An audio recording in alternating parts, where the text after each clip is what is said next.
હું જે બતાવું છું તે રેસિપીથી તમે ખાંડવી ટ્રાય કરશો તો એકદમ મુલાયમ અને મોંમાં મૂકતા પીગળી જાય તેવી બનશે।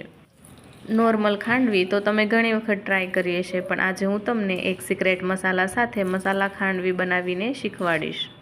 આજે હું ખાંડવીની રેસિપી એક પાક્કા માપ સાથે તમને શેર કરીશ, તેનાથી તમે ફર્સ્ટ વાર પણ ખાંડવી બનાવો તો પરફેક્ટ જ બની જશે।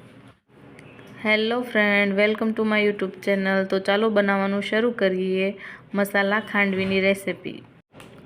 તો અહીં મેં એક મિક્સિંગ બાઉલની અંદર 1 કટોરી ચણાનો લોટ લીધો છે।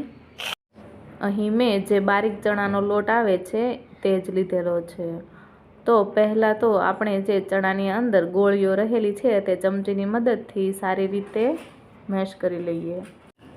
તો આપણે 1-અડધી મિનિટ જેટલું આ રીતે ચણાના લોટને સારી રીતે મેશ કરી લઈશું। ત્યાર પછી જે વાટકો ભરીને ચણાનો લોટ લીધો હતો તે જ વાટકા વડે મેં 1 વાટકો જેટલી છાશ લીધી છે।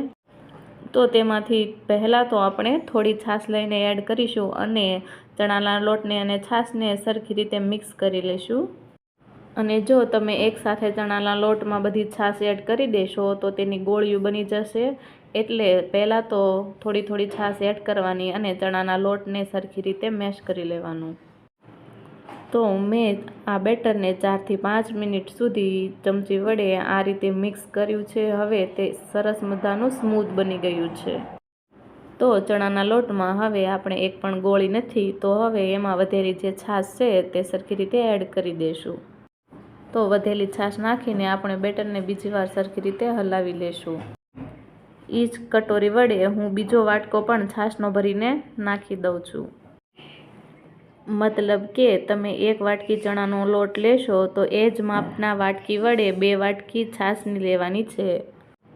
અને જો તમે અહીં દહીંનો યુઝ કરો તો 1 વાટકી લોટ, 1 વાટકી દહીં અને 1 વાટકી પાણી લેવાનું। તો જોઈ શકો છો તમે આપણું બેસનનું ઘોળ એકદમ બનીને રેડી થઈ ગયું છે।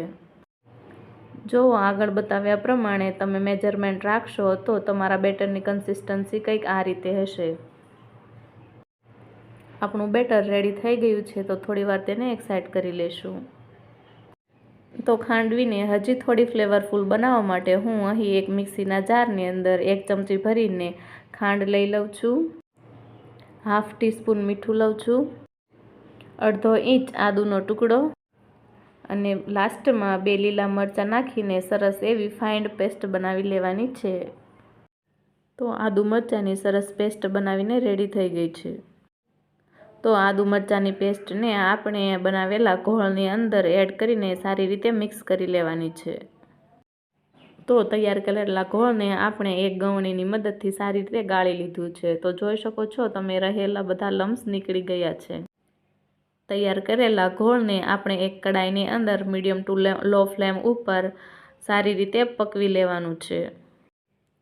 આ મિશ્રણને આપણે હલાવતા રહીશું અને નીચે ચોંટી ન જાય અને લમ્સ ન રહી જાય એ પ્રમાણે પકાવવાનું છે। મારે અહીં હળદર એડ કરવાની બાકી રહી ગઈ છે, એટલે મેં 1 ચમચી ભરીને હળદર એડ કરી છે। જ્યારે આદુ મરચાંની પેસ્ટ એડ કરો ત્યારે હળદર પણ એડ કરી લેવાની। જ્યાં સુધી આપણું બેટર લો ફ્લેમ ઉપર ચડે ત્યાં સુધી મસાલા ખાંડવી માટે એક મસાલો રેડી કરી લઈએ। તો મસાલા માટે મેં અડધી વાટકી જેટલા શિંગદાણા, અડધી વાટકી જેટલા દાળિયા અને 8 થી 10 લસણની કળી લઈ લીધી છે અને તેને મીડિયમ ગેસ ઉપર સારી રીતે શેકી લેવાના છે। તેની અંદર આપણે 1/2 ચમચી જેટલું મરચું પાવડર એડ કરીશું અને થોડું ટેસ્ટ અકોર્ડિંગ મીઠું પણ એડ કરવાનું છે। તો આ બધાને પીસીને એક સરસ મસાલો તૈયાર કરી લઈશું। તો આપણા ખાંડવીનું બેટર એકદમ બનીને રેડી થઈ ગયું છે। જોઈ શકો છો એની કન્સિસ્ટન્સી એકદમ પરફેક્ટ છે।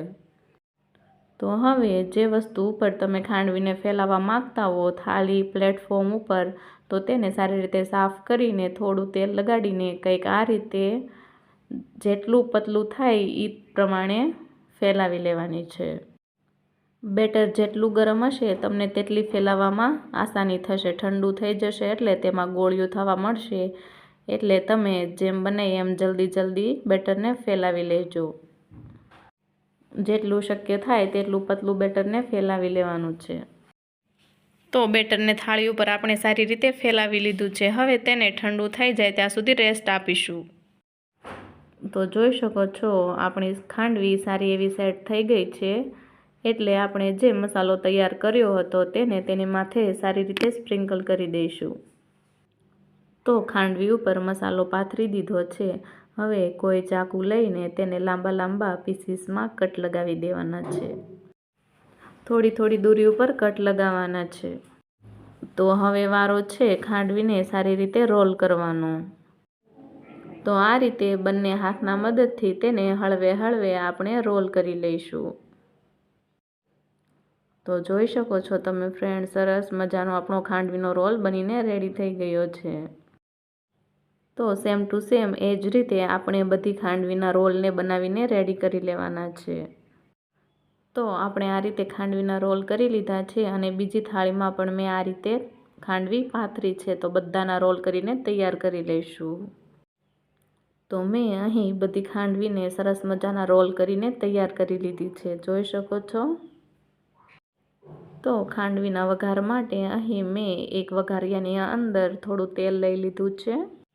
તેલ સારું એવું આવી જાય એટલે તેમાં 1 ચમચી ભરીને આપણે રાઈ એડ કરીશું. રાઈ સારી રીતે ફૂટી જાય એટલે 2 ચમચી ભરીને આપણે તલ એડ કરવાના છે અને થોડો મીઠો લીમડો નાખીને આપણો વઘાર તૈયાર કરી લઈશું.